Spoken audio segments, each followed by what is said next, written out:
Question.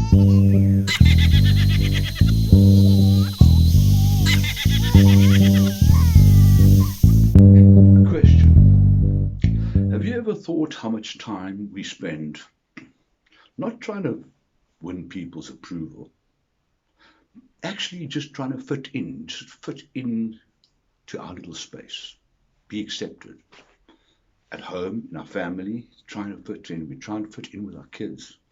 We try and fit in with our spouse. We try and fit in with our parents. We try and fit in with our uncles and our aunties. We just want to be cool. We just want to fit in. At school, trying to fit in with us classmates, varsity trying to fit in with varsity mates, trying to find ourselves. At work, we spend our whole life trying to fit in to try and make our own life easier. So it's not a crisis every single time, because let's face it, when you don't fit in, it is difficult. It makes your own life difficult. You start getting insecure. Your self-esteem takes a bash. It starts making you act dysfunctionally. You make bad decisions because you don't fit in. No one loves you. No one appreciates you. It's a terrible place to be.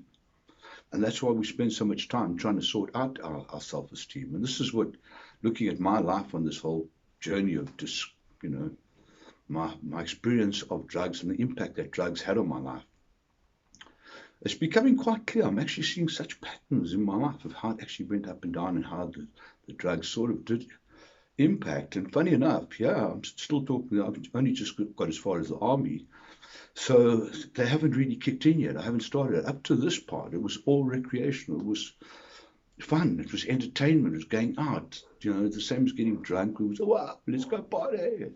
It didn't have a darker kind of connotation yet. But the whole time, if I've looked back now, there was an element of trying to fit in. At school, and I was the crazy one, I like to be, hey, he was the mad one. He's always breaking things. He's the naughty one. And then I went to varsity. I was again the mad one, the extreme one, the one that was like, wow, he's crazy. And I started growing that sense of self. That became my self-image. I was the crazy one. And then I went to the army. And I got it a bit together. I got this thing, but then I became the fit one. I became Rambo. I wanted to do this thing. I didn't really think it was years later that I actually thought of a consequence. I went to the army with the idea of having a good time, and I did. I enjoyed it. Only, as I say, later, did you really think it was like a survival course? I didn't only think later that you're killing people. Well, your force is killing people. And then all of a sudden, so there were three distinct different kinds of circle around me. The school circle, then the varsity circle was different. Then I went, as I say, to the army, and that was different. Just the guys in your platoon and stuff like this, or in your camp, and you moved after 6 months, kind of stuff. Then I went into computer, completely different. Now I'm moving to the geek space, and made different friends, and still found the party animals in the geek, and I found the party animals in each one of these clusters. But each one of these clusters was different, the kind of people. So when I moved, I didn't have sort of a line in my life that I went through. I kept people in my life my whole life. I was jumping around from into complete different environments. And now after computers, just got used to computers and the geek kind of mentality, and started to make friends in that environment, and I become a dancer. And I move into an artist from computers into dancing. Yeah, my parents, they turned around and looked at that sort of like, oh my God, and I thought my mother was, your father's never going to accept me. How can you go and be a dancer? Don't you think? No, I didn't think, but it was a joke. It was fun. I love dancing. But yeah, I moved into art. And while in computers in the mainstream, the top upper tiers didn't know that you smoked or didn't know that you drank. I mean, everyone I think does in there. At home, the dark closets of most homes, they exist.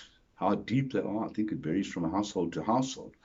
But there were people, drinking was obviously acceptable. Ah, yeah, I got drunk with a boy. Oh, it's such a hangover. Yeah, it was cool. You can do that, in society. Coming and getting stoned, well, that was much more quiet. You kept it quiet. Well, thank God weed made you quiet. It made you obscenely quiet. It made you that you couldn't have a conversation. And this is actually part of the story, is that even at varsity, I would go and, think, and one time in particular, there was a girl I liked. stunning lady. And I sat and I used to think, okay, well, I'll go and have a joint and then I'll go and talk to her. And almost every day I would then do that. I'd go and have a joint and I think go and talk. And then I'd think, man, what am I going to say? Man. And I didn't actually talk to this girl. In my whole career, I spoke to her once months later. She's I still look a wuss. And this is what the weed does. It makes you look like a wuss. It makes you like, wow. And it looks cool and sexy, but you fucking pointless, doesn't it? Unless you've got a control. And who gets under control? Because even if you have got under control and you look at your life and you think, well, check me, I'm there. I'm still running my business and stuff. But how would it have been if there wasn't? That is the question I ask myself, and I don't beat myself up for it, but I don't want my kids to make my mistake. One of the hardest things in my life was going to my sons and saying to them, look at my life. Look at where I am, and this is where having hardships. Look at where I am, and look at what not to do. Look at what you don't want to achieve. Don't look at me and say, this is the example. Look at me and say, oh, fuck, if I don't get it right, this is what I'm going to be. Because, yes, I had an interesting life, but it was not a life that I would wish on my children. And the most important and significant factor in that life was narcotics. It is. I had the focus and I could go and you could do this roller coaster ride and you could have fun, but anyone that is, and how does it work? When you're young, you thought the movies tell you, oh no, you're going to get younger. It's that time you're going to become addicted to drugs and then you're going to fall off and die or give up.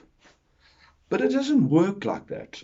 There's a lot of that happens. I mean, those are the big areas and those are newsworthy. But the worst one, I think the worst is the druggies, or we don't. We use recreational drugs, okay? And we're in our 20s, and we go to the 30s, and we get to 35 and 40, and now we still want to party, we still got the money, okay? So we can. But we haven't got the energy, 45, 50, now all of a sudden, it's like, my God, I can't do this. I can't keep up with the 20 years old. So what do we do? And the most deadly drug of all, which I will tell you in detail next time, is cocaine. That is a drug that climbs up and creeps down your neck without you noticing it.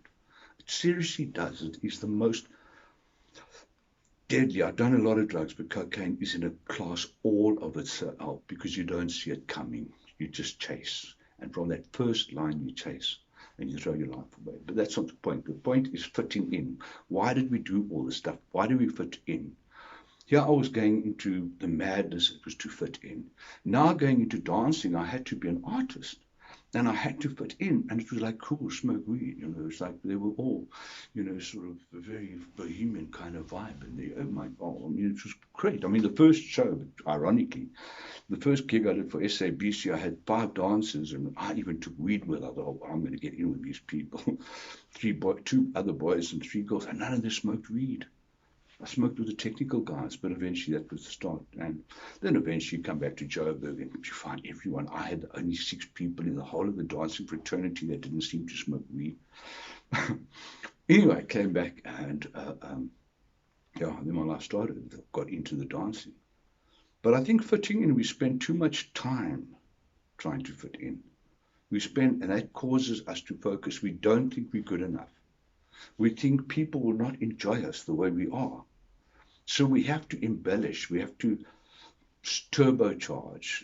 We have to do things to make, please like me. Please accept me. Please can I be one of you? And then you don't. You sell yourself and you're not. And you get misunderstood and misinterpreted. And it doesn't scratch your itch. It doesn't make you feel good. The itch that has to be scratched is internal. It's got to be how you feel about yourself. Do you feel you're worthwhile? And if you don't feel that you're worthwhile, well, then try and work out why the fuck you don't think you're worthwhile and fix it. That's what we've got to do. Life is not about just moaning and groaning or just working. Sometimes it's thinking and looking back hard and asking yourself hard questions on your life and your life journey. And was it the journey you want? And how do you actually respond to where you are? Do you look at it and say, well, I've got no option. This is how it is. Things are what they are. It is what it is. Nothing is as it is what it is. It is now, but everything can be changed. Anything in your life can be changed. It depends if you want it badly enough to make the effort. Giving up drug, my God, by the time I gave up, I wanted it so bad. But there was so much damage, okay? And this is what I think anyone watching should be thinking. It's not under control. That is sapping your money. If you're rich, I'll do once every 3 weeks, when when everyone can see the in-laws, me and the cousin, we sitting there like a nice slow boat. It depends on your mind, but the average people that I know, the people that I used to party with, the people I used to see at party at high places and important people, that lifestyle is crazy, and it kills you, and it kills your career, and kills the business. It hurts the businesses we work for. And there's a better way.